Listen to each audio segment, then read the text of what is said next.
it comes to mobility for 22.1, we're going to talk about opening up the shoulders specifically, especially for those wall walks, and opening up the hips and knees, making sure that they are prepared for all of those box jump overs. We're going to start out by opening up the thoracic spine. So you're going to grab yourself a foam roller, or if you have a medicine ball, you can use that as well. We're going to start out with a light foam roll right between the shoulder blades, just up and down right around the thoracic spine. So you're going to lay down, knees bent, hands across your chest. I want you to lift your hips up and just give it a light roll right between the shoulder blades.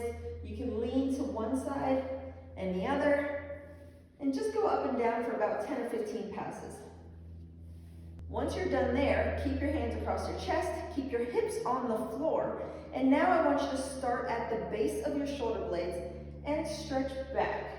Bring it back in and stretch back.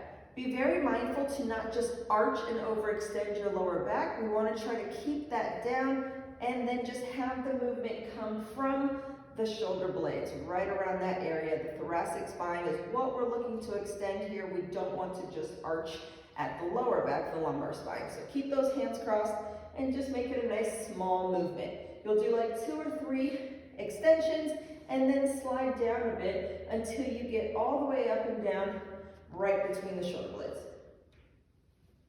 You're then going to lay down on the foam roller. If you don't happen to have a foam roller and you're using a medicine ball, go ahead and do this on the floor, but we're going to do some snow angels to start opening up the chest and challenge the shoulder to get into a larger range of motion. You'll lay down with the roller along your spine, feet flat, palms up. Try to keep your wrists in touch with the floor as you go all the way up and down through a large snow angel range of motion. You'll do this for about 3 to 5 reps. Once you've finished that, I'm going to have you grab a couple of 2.5-pound plates, place them in your palms, and we're going to do those snow angels again, this time just loaded and without that foam roller. So again, keep your wrists in touch with the floor and take your arms out wide, all the way overhead and back down. Again, 3 to 5 reps should be plenty. In order to start opening up the hips, we're going to do some deep spider lunges. But we're also going to focus on driving the front knee forward, since on the box jump overs, you're more than likely going to have your knees over your toes. So we're going to start in the plank position, kick your leg up to the outside of your hand, and then from here, I want you to actually try to challenge the ankle by driving the knee over.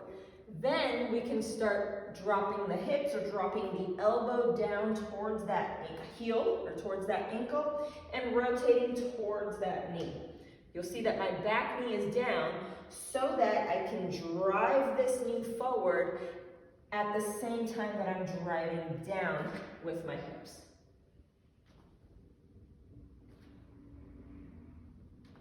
Once you're done with that mobility sequence, we're going to start activating some of those muscles that are going to be necessary for the workout. So I want you to do 2 rounds of 5 each side, piked shoulder taps, and 3 heels elevated, deep knee bends. For the piked shoulder taps, you're going to start in the standing plank position, so hands and toes. From there, you're going to drive your hips up into down dog and then reach your hand to the opposite shoulder behind your head, forcing yourself to push your chest towards your knees. Looks like this. Standing plank, drive the hips up, and then reach.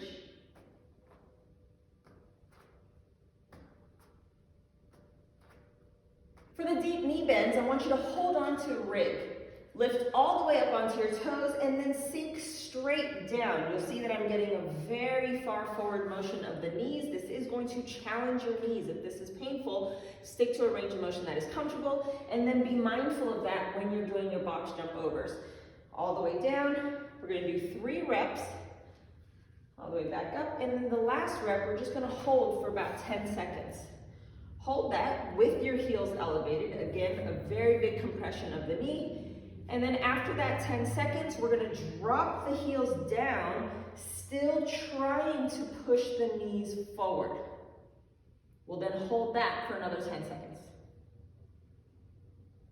All right, last thing we're going to do is 3 rounds of a 20-second extended plank, 5 each side, single arm dumbbell swings, and 5 vertical jumps. For the extended plank, we're gonna start in that same standing plank position and then reach the arms forward as far as possible and hold for 20 seconds.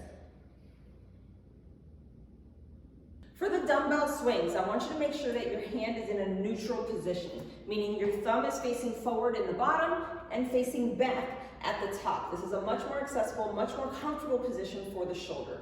We're gonna swing between the legs and drive straight up, making sure at the top of each rep, you're squeezing your butt, squeezing your gut, and locking that arm overhead, but in a controlled position. 5 on one side, and then you switch to the other side. Last thing is 5 vertical jumps. We are just priming the knees and the ankles for all of the box jump overs you're about to do.